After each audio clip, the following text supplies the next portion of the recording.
When people regard an athlete as the greatest of all time, oftentimes they're only referring to what the athlete has done, you know, in the field of play, right, on the court, you know, on the racetrack, whatever it may be. Every single human being who, even if they don't know you personally, says Roger Federer is the greatest of all time, not just because of what he achieved in terms of numbers, but how he defined the sport.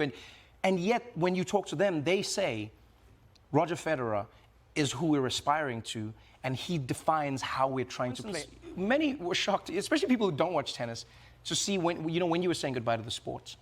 So many people were sad because I think for many, myself included, we felt like we were robbed of, you know, the last few years. COVID robbed us of so much in our personal lives, definitely, you know, in societal lives, but then also in moments like this. We got robbed of 2 years of Roger Federer playing the game. You know, it felt like your retirement came so early. And when you did say goodbye, no, to us it did. It just, like, you know. Not for me. Your knees are telling a different story. I was hanging on. But then, you know, there's that amazing video of the players saying goodbye to you. Yeah. And it's this clip of you and Rafael Nadal crying. We're all crying. You are crying. You are in tears. You're bawling together. Then tennis was coming up, and thankfully, we had an Olympic champion, Marc Rosset, in '92. He won the Olympics in tennis. And then we had Martina Hingis, who also won the US Open and Wimbledon. Right. And they paved the way for me a little bit to show me that it was possible. And then, yeah, people were saying I could be the next Pete Sampras and I was talented and all that stuff, but you feel like they always say that, you know, at some point. And I never thought I was going to have this great of a career. So I couldn't be more excited, more happy, more proud of everything. And unfortunately, it has come to an end, but it's been great. I would love to know how you found that drive. How did you keep on going? What inspired you, even when you had won it all? Tiger Woods, same thing, and I always thought it's impossible to do that, you know, to stay at the top for so long and have that drive. Now people ask me, how did you do it? And I'm like, well, it's normal. You just go out there, you do it again, and you try to win, and again, and it's fun, and so you keep doing it. And I really felt like I squeezed out that lemon till the last drop, and I tried my very best in the end, and it was incredible. And I needed the likes of Pete Sampras, you know, to also show me how it is at the top, and it's tough, you know, but I feel like I had a lot of fun on the tour.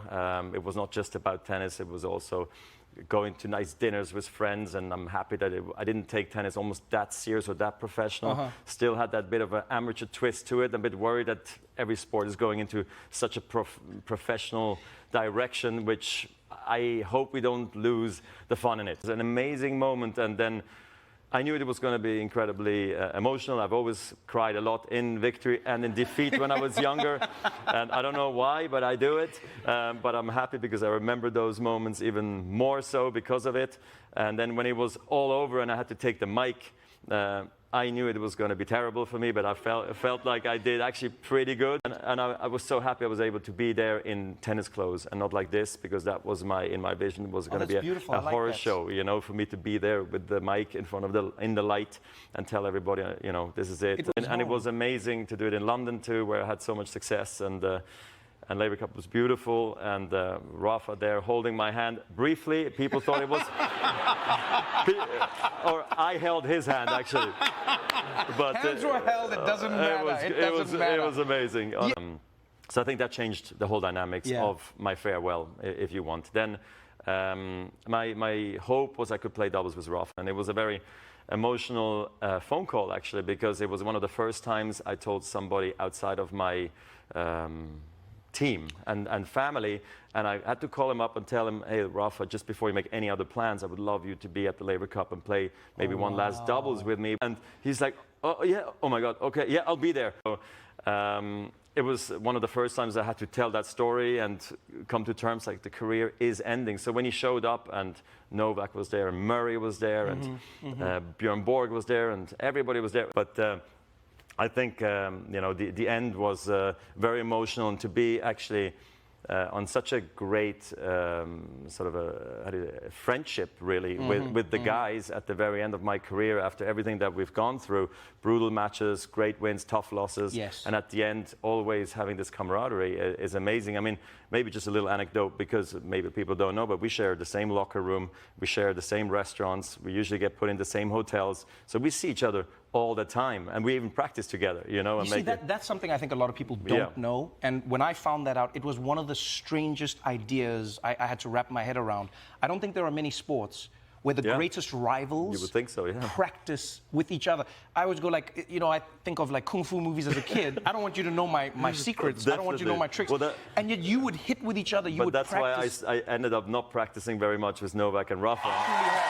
You know, you talk about Pete Sampras, and I think about somebody like Pete, who is a legend in the sport, you know, who defined so many aspects of the game, and he held the record for a very long time. And then you come into the sport, you eclipse his record in what, 6 years it takes you? And, you know, and Pete would talk about how, you know, that he got sort of tired of the sport, and, you know, he was a champion, but you had this drive and this class about you that nobody understood. You're a multi-generational talent as well, because the class that you came in with retired before you. The next class played with you and you were still the champion, and now the class that is there now still goes. So I get out of the car and random person walks, on the walkway and says, "Oh, Mr. Federer, my God, I can't believe you're here at Wimbledon. Can we take a selfie?" I'm like, "Yes, let's take a picture." Federer, what are you doing here? Do you have your membership card? Just when you look back, Nice to see did you. you Welcome know to the from Daily Show. beginning? Thank Did you you. have an inkling? Did you look in the mirror and go like, I'm going to switch this shit up? Because I mean, you have No, I did not know it was going to over 2 decades now, in turn many out this ways, good. defined a sport. You've I mean, in defined Switzerland how we don't people dream see this it. big, you know. You've defined how We people hope try and to play it. we You hope to are be a move. I don't know if you good, ever think but about not how amazing that is when great. people will And, say, they'll be like, I'm doing a and in Federer sports, it's backhand. probably I'm doing skiing, you know what I mean? and there's You've a bit transcended the football, a bit of sport as ice well. hockey and all that Tennis, stuff. for many Just people, is this thing that you look happens back, somewhere, and did who you plays know it and from how the they beginning? play. Did you have an You've inkling? Did you look in the become mirror and go larger like, than life, "Oh, I'm gonna switch and this now it shit has up"? all come to an end. And that was a special moment You know, for I you. really think, I mean, this is a very unusual situation for us to be on the same team, number one. And so I think that changed the whole dynamics of my farewell, if you want. Then my hope was I could play doubles with Rafa, so call him up after the US